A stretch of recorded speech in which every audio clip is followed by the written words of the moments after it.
இப்படி ரெண்டு பேரும் சொன்னாங்க, ரெண்டு நீங்க போடுவோம். அவங்களுக்கு அந்த வரைமுறை இல்லாம வந்து அதுவும் தெரிஞ்சுக்கிறாங்க. நாளும் இப்படி சரியா இருக்குமா? நாளும் சரியா இருக்க முடியாது. அதுக்கப்புறம் வந்து வர்றாங்களா, வர்றதுல வித்தியாசம்.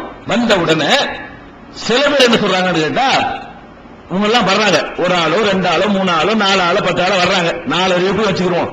வரும்போது கல்லு ஏற்கனவே புரட்டப்பட்டு இருக்குது, ஓபன் பண்ணி இருக்குது அப்படின்னு சில சுவிசேஷக்காரர்கள் சொல்கிறார்கள். சிலவர் என்ன செய்யறாங்க, அவங்க போய் நின்ற உடனே ஒரு தேவதூதன் இறங்கி வந்து அந்த கல்லை புரட்டினா, இத்தாப்பிரிய கல்லை நம்ம எப்படி புரட்டுறது அப்படின்னு அவங்க பேசிக் கொண்டிருக்கும் பொழுது அவங்க கண்ணு முன்னாடி அந்த கல்லு புரட்டப்படுதுன்னு சொல்லிட்டு சில பேர் சொல்றாங்க. சில பேர் என்ன சொல்றாங்கன்னா, வந்தாங்களா கல்லு திறந்து கிடக்குது, ஆல்ரெடி ஏற்கனவே திறந்து கிடக்குதுங்கிறாரு சில பேர். இந்த பெண்கள் எல்லாம் பார்க்க வரக்கூடிய நேரத்தில் அந்த கதவு கல்லறையை மூடி வச்சிருந்தாங்கல்ல, பெரிய பாறாங்கல்ல வச்சு, அந்த பாறாங்கல்ல நீக்கினா தான் உள்ள போக முடியும். அந்த பாறாங்கல்ல நம்ம எப்படி நீக்குவோம், பொம்பளைக்கு முடியாது, கஷ்டமா இருக்குமே அவங்க நினைச்சுக்கிட்டு இருக்கும் பொழுது ஒருத்தர் வந்து இறங்கி அதை பத்தி சொல்ற கதையை கேளுங்க. எப்படி சொல்றாங்கன்னு கேட்டா, அந்த வந்தாங்க இல்லையா, யாரு ஒரு ஆளுங்கிற ஒரு 2 ஆளோ 3 ஆளோ 4 அறிவிப்பு வச்சுக்கிடுவோம். வரும் பொழுது அந்த கல் அவங்க முன்னாலதான் புரட்டப்படுகிறது. கல் வந்து யார் முன்னாடி, இந்த வந்திருக்கிற மக்கள் மத்தியில வச்சுதான் புரட்டப்படுது. தேவதூதன் வந்து புரட்டல், தேவதூதன் வந்து உள்ள போக முடியல என்ற உடனே தேவதூதன் எத்தனை பேர் வந்தாங்க சண்டை தனியா வருது. ஒரு தேவதூதன் வந்தாரு, 2 தேவதூதன் வந்தாருங்கிற மாதிரிலாம் வருது. அந்த வித்தியாசம் அப்புறம் வச்சுக்கிடுவோம். இப்ப வித்தியாசம் என்னன்னு கேட்டா, வர்றாங்க எப்படி உள்ளக போறதுன்னு முடிக்கிறாங்க. உடனே தேவதூதன் வந்து ஒருத்தர 2 பேரை வந்து நினைக்கிறாங்க, இவங்களுக்கு உதவி செய்யறதுக்காக என்ன கல்லை புரட்டி இப்ப உள்ளக போங்க அப்படின்னு சொன்னாங்க. இவங்க வந்துதான் கல்ல மூடிதான் இருக்குது, மூடப்பட்டுதான் இருக்கிறது, கல்ல வந்துதான் புரட்டினாங்கன்னு வழங்குது.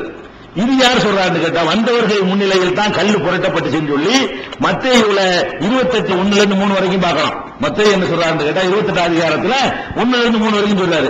மார்க்கு இதே சொல்றாரு. 16 அதிகாரத்துல 1-5 வரைக்கும் படிச்சீங்கன்னா மத்தேயு மார்க்கும் சொல்றாங்க, அவங்க முன்னிலையில வச்சுக்கிட்டு அந்த கல்லை தூக்குறாங்க, தேவதூதன் தான் வந்து நிக்கிறாங்க அப்படின்னு சொல்லிட்டு. யோவான் லூக்காவும் என்ன செய்யறாங்க தெரியுமா, வரும்போது ஓப்பனா இருக்குது, யாரும் அதுக்கு முந்தைய புரட்டிட்டாங்க, யாரும் அதுக்கு முந்தைய அந்த கல்லை புரட்டி விட்டார்கள் சொல்லிட்டு யோவான் லூக்காவும் 20:1 யோவான் சொல்றாரு, 24:1 வந்து 1-5 வரைக்கும் லூக்கா சொல்றாரு. அப்ப இவங்க வரும்போது மூடி இருக்கிற கல்ல தேவதூதன் புரட்டினாருங்கிறாங்க சில பேர்.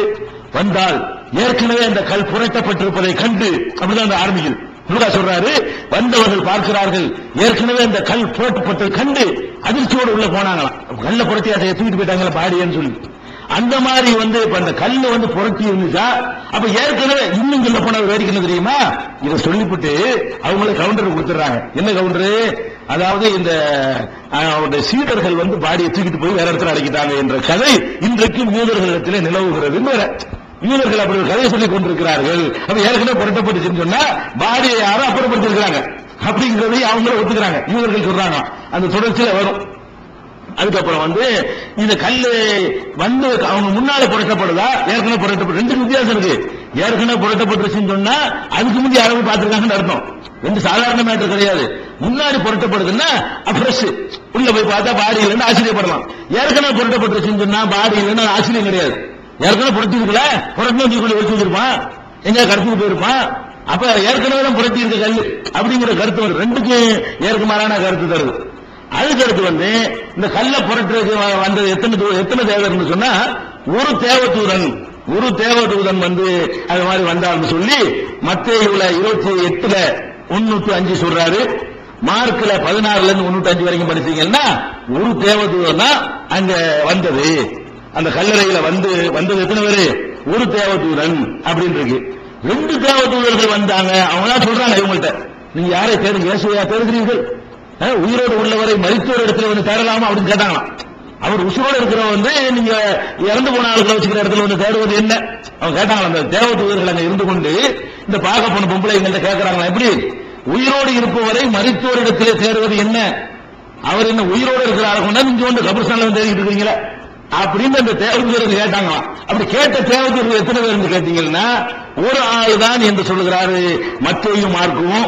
லூக்கா 24:1-5 சொல்றாரு 2 தேவதூதர்கள், ஒரு ஆள் இல்ல, 2 தேவதூதர்கள் வந்து என்ன செய்யறாங்க, இந்த மாதிரி மெசேஜ் சொல்றாங்க. ஏன் அவர் எங்க தேடுறீங்க, அவர் உசுரோடு உள்ளவர்ல, செத்து போன ஆட்களை தான் இங்க தேடணும், உயிரோடு உள்ளவர்களை வந்துகிட்டு இங்க தேடுறீங்களே அப்படின்னு கேட்டாங்க. அப்படின்றாச்சு. அதாவது என்ன சிலுவை மரணத்துல சொல்ற ஒவ்வொரு தகவலையும் 4 தகவல் 3 தகவல் 2 தகவல். இது ஒரு முக்கியமான ஒரு வரலாற்று தாக்கத்தை ஏற்படுத்திய ஒரு நிகழ்ச்சி. காந்தி எத்தனை மணிக்கு சுடப்பட்டாருங்கிறது 9 அறிவிப்பு வருமா? காந்தியை பத்தி எத்தனை விஷயங்களை என்ன திண்டாரு போனாருங்கிறதெல்லாம் கருத்து வேறுபாடு வரும். எந்தெந்த ஊருக்கு போனாருங்கிறதுல சும்மா என் ஊருக்கு வந்தாரு நான் அடிச்சிருவேன் அதெல்லாம் வரும். எத்தனை மணிக்கு காந்தி செத்தாரு கொல்லப்பட்டாருன்னா அவர் ஒரு தலைவர். அவர் இறந்த செய்தி உலகத்தில் எல்லாரும் ஒரே மாதிரி தான் சொல்லுவாங்க. காந்தியை சுட்டவன் கேட்டாலும் அந்த டைம் தான் சொல்லுவான். காந்தியை ஆதரிக்கிறாள் கேட்டாலும் அந்த டைம் சொல்லுவான். கவர்மெண்ட் ரெக்கார்டு எடுத்து பார்த்தாலும் அதுதான் சொல்லுவான். எல்லா பேப்பர்லையும் தந்தியிலிருந்து மணியிலிருந்து அந்த காலத்துல காந்தி சுடப்படும் அந்த பேப்பர்லாம் இருந்தா அதை புரட்டி பாத்தீங்கன்னா 8:20 மணிக்குன்னு சொல்லித்தான் ஒரு டயத்தை ஞாபகம் இருக்கு. எத்தனை மணிக்கு அவர் சுடப்பட்டாரோ அந்த டயத்தான் கரெக்டா இதுல கருத்து வருமா? அப்ப ஒரு முக்கியமான ஒரு சம்பவத்தில் வந்துட்டு அவர் இதுலதான் உயிர் தெளிந்தாரு நம்ப இவங்க சொல்ல வச்சா நம்ப வேண்டியது இருக்குது. எந்த ஒரு பொறுப்பும் கிடையாது.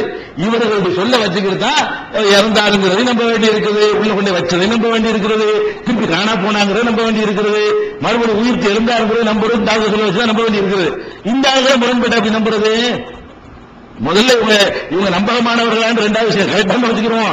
4 விதமா சொன்னா இப்படி உண்மையா இருக்கு. இதை சிந்திச்சு பார்த்தாங்கன்னா இப்படி பேச மாட்டாங்க. பின்னாடி இந்த சித்தாந்தம் நுழைச்சிருக்கிறாங்க. அதான் நல்லா வழங்கு. அதுக்கு அடுத்தது இந்த தேவதூதர்கள் இருக்காங்கல்ல, எப்படி வந்தாங்க? தேவதூதர்கள் வந்தாங்கல்ல, ஒரு ஆளு 2 ஆளை விட்டுருவோம். இந்த தேவதூதர்கள் எப்படி வந்தாங்கன்னு சொன்னா கல்லறைக்குள்ள திறந்து இருக்கிற பாக்குறாங்கல்ல, திறந்து உள்ளக போனா கல்லறைக்குள்ள ஏற்கனவே உட்கார்ந்துட்டு இருக்காங்க தேவதூதர்கள். இந்த கல்லை புரட்டிவிட்டு ஏற்கனவே உட்கார்ந்து இருக்கிறாங்க அப்படின்னு மார்க்கு சொல்றாரு. மத்தேயு என்ன சொல்றாருன்னு கேட்டா வானத்திலிருந்து இறங்கி வந்தாங்க அவங்க. இந்த பெண்கள் பார்த்து கொண்டிருக்கும் பொழுது தேவதூதர்கள் இறங்கி வந்தாங்க அப்படிங்கிறாரு மார்க்கு. மத்தேயு மார்க் என்ன சொல்றாரு? புரட்டப்பட்டிருக்கிற பார்த்து உள்ளுக்கு போனா உள்ளுக்கு அந்த இடத்துல இயேசு வச்சிருந்த பாடி வச்சிருந்த இடத்துல தேவதூதர்கள் உட்கார்ந்துட்டு இருக்கிறாங்க அப்படிங்கிறாரு. லூக்கா என்ன சொல்றாரு தெரியுமா?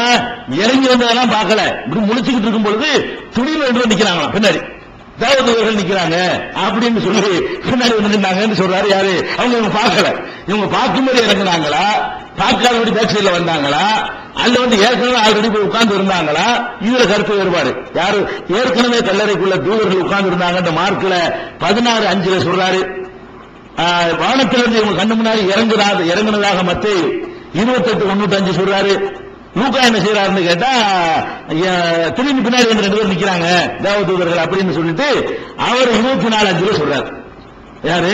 லூக்கா சொல்றாரு. இது ஒரு முரண்பாடாயிருச்சு. அதுக்கு அடுத்தது சிலையில அறைகிறாங்க.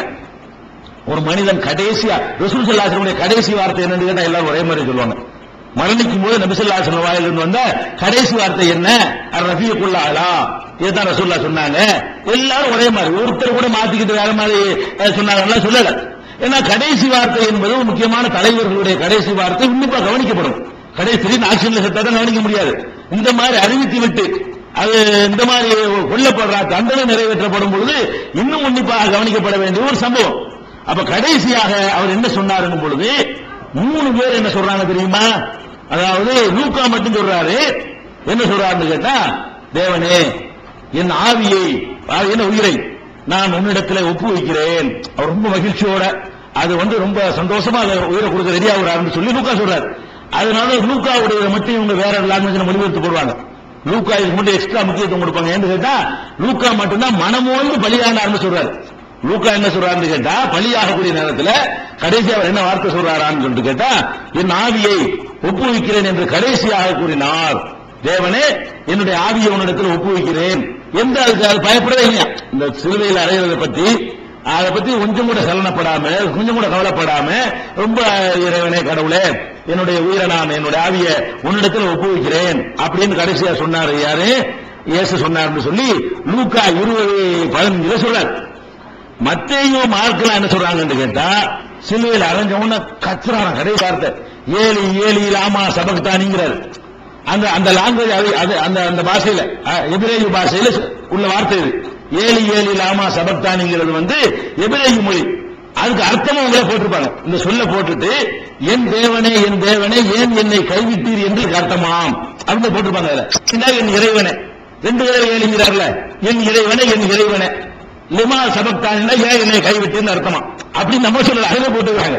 அந்த புதிய ஏற்பாட்டில் என்ன பண்றாங்க? அர்த்தம் கொடுத்துறாங்க. அப்ப சாவு விரும்பலன்னு விளங்குது. என்ன கைவிட்டியேன்னு சொன்னாங்க அர்த்தம்.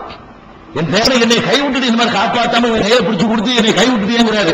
இது 2 பேர் கைவிட்டுட்டேன்னு சொன்னதாக 2 பேர் சொல்றாங்க. நான் என் ஆவியை ஒப்புகிறேன், கொஞ்சம் கூட பார்த்து கவலைப்படலன்றாரு லூக்கா. அப்ப லூக்கா சொல்லக்கூடிய வார்த்தை பிரகாரம் 15 பிரகாரம் ஆவியை ஒப்புகிறேங்கிறாரு. ஆனா 7 சொன்னதாக மத்திய 27:46 சொல்றாரு. மார்க் 15:34 சொல்றாரு. அதாவது இவர் சாவ விரும்பல, இவர்